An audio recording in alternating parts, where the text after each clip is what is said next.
Bah, c'est quoi cette 308? Bah, c'est la voiture d'Hilary et Lucas. Mais c'est quoi qui se passe?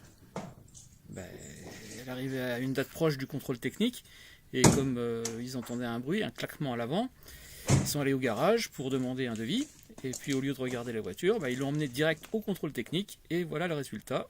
Contre-visite sur 2 points, rétro intérieur inopérant, et fuite du système d'échappement, impossible de faire l'antipollution. S'en est suivi un devis du garage avec le pare-brise à remplacer pour 1500 € et le remplacement des joints d'injecteur, du turbo, du fab et quelques broutilles pour 4570 €. Autant dire que ça les a un peu affolés et ils m'ont demandé mon avis.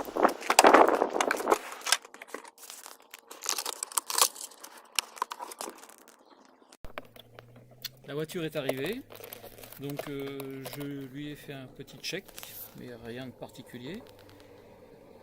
Alors j'ai regardé le reste. Pour le rétro, j'ai mis un point de colle à pare-brise au rétro pour le fixer au pare-brise. J'ai remboîté les carters et puis on a déjà gagné 1500 €. Et puis j'ai entendu le clignot gauche qui battait la chamade. Normal, ça ne fonctionne pas à l'arrière gauche.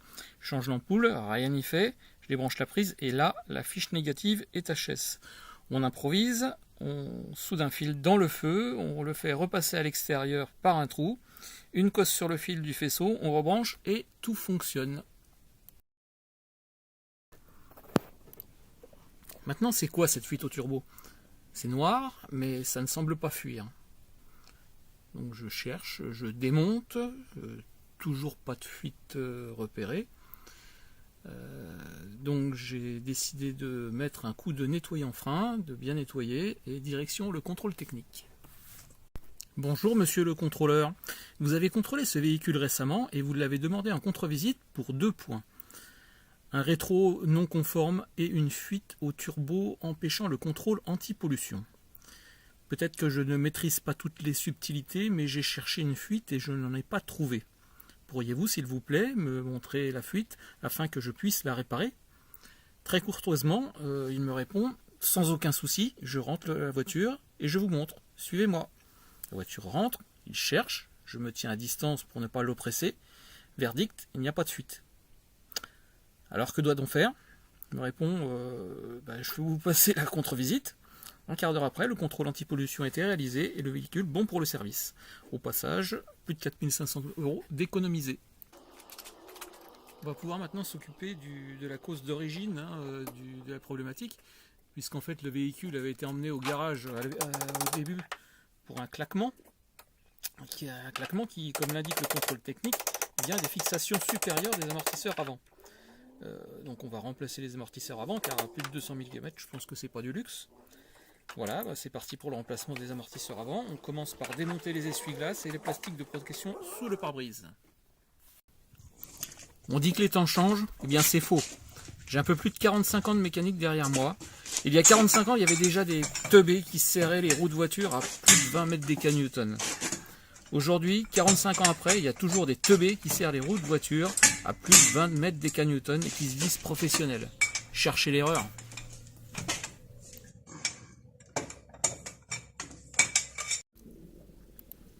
Pour le véhicule calé, je traite tous les points qui seront à desserrer au transil, ce qui permettra un desserrage beaucoup plus facile. Je desserre l'écrou supérieur de l'amortisseur avec une clé de 21 en maintenant la tige en rotation avec une clé Allen de 7 mm. Il n'y a aucun danger à cette opération puisque l'écrou ne tient pas le ressort mais uniquement la cuvette supérieure.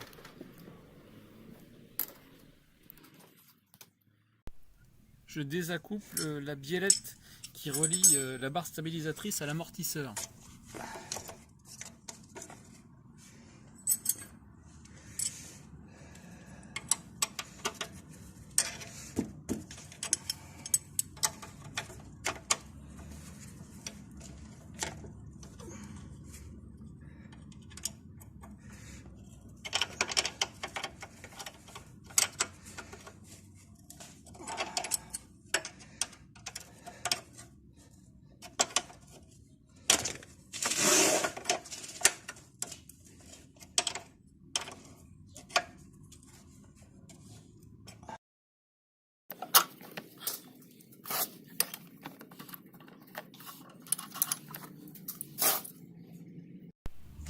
On retire ensuite les deux vis qui tiennent la partie inférieure de la jambe.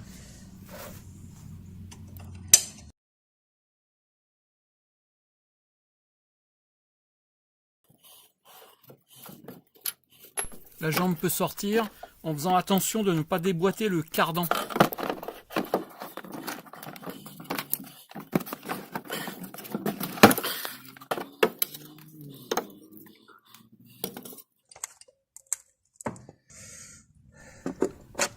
Il faut ensuite attacher le moyeu pour éviter que le disque ne bascule et déboîte le cardan.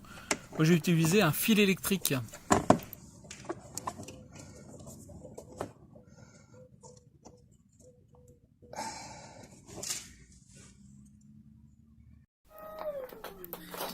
L'amortisseur complet avec son ressort est maintenant à l'établi, c'est plus facile pour travailler.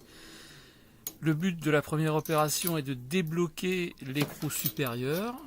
Donc c'est une clé de 21 pour l'écrou et une clé Allen de 7 pour maintenir la tige en position. Il suffit de débloquer dans un premier temps.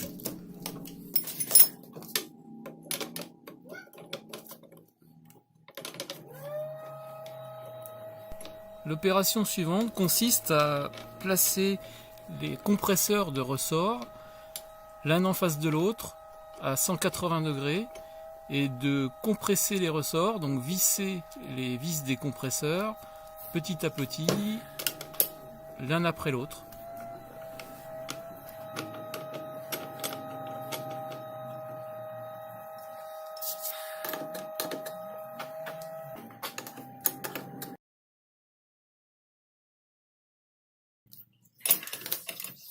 On va ensuite retirer l'écrou supérieur que l'on avait débloqué au préalable pour dégager la coupelle supérieure et libérer le ressort.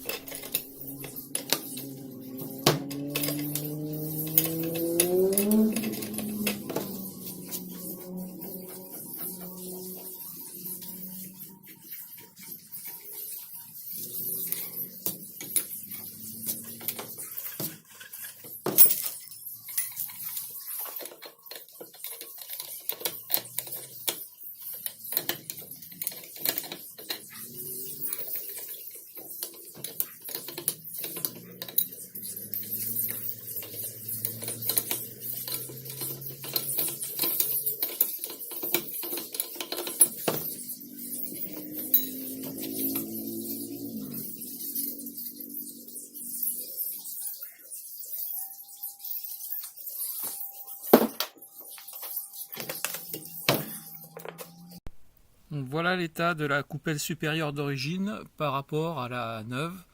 On voit qu'il y a une belle usure.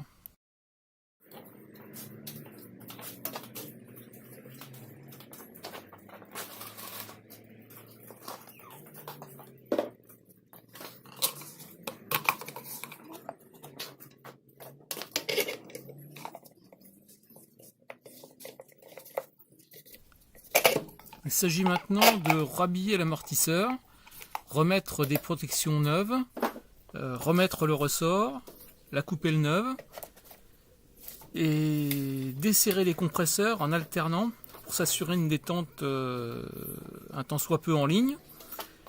Il faudra s'assurer aussi au départ de la bonne position du ressort sur l'amortisseur et sur la coupelle.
On va maintenant remonter l'amortisseur sur la voiture. Il faut retirer l'attache en fil électrique, et tout en gardant à l'esprit qu'il faut toujours garder le moyeu en position pour éviter le déboîtement du cardan. Il faut placer la tête d'amortisseur dans son logement et mettre le bas de la jambe face au trou des vis inférieures et remettre les vis inférieures.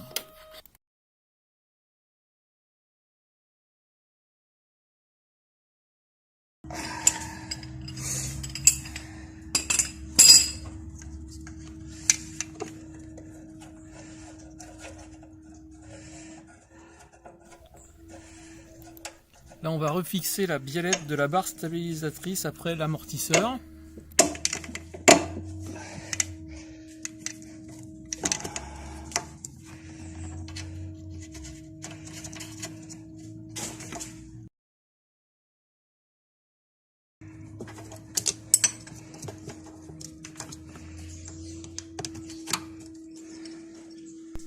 Et puis on va remettre la cuvette supérieure et l'écrou.